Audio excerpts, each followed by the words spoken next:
Long before Captain Cook ever laid eyes on the Australian coastline, this land was home to one of the most ancient and resilient human civilizations the world has ever known.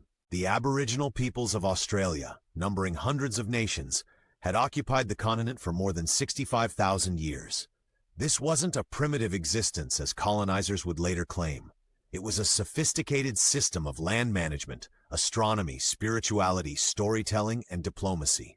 Each group spoke its own language, over 250 distinct languages, some with dozens of dialects.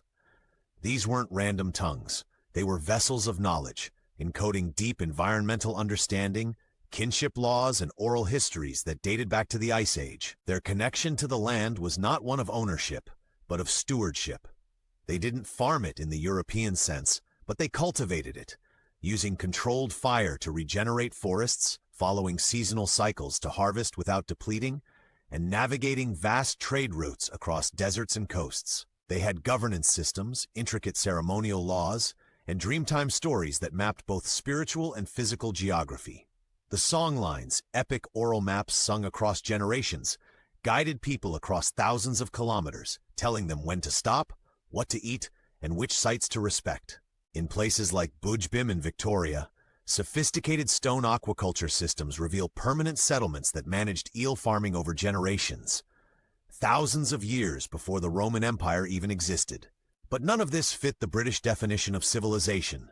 There were no castles, no written laws, no plows, and so to them it was as if nothing existed. When Cook arrived in 1770, and later when Arthur Phillip led the first fleet in 1788, they declared the land Terra Nullius, empty land, not uninhabited, but unclaimed in the eyes of empire. The lie was convenient, because if no one owned it, then no one needed to be asked before it was taken. In the next section, we'll witness how that first encounter turned into occupation, how the British claimed a continent with flags and fire, and how the violence began from the very first step ashore.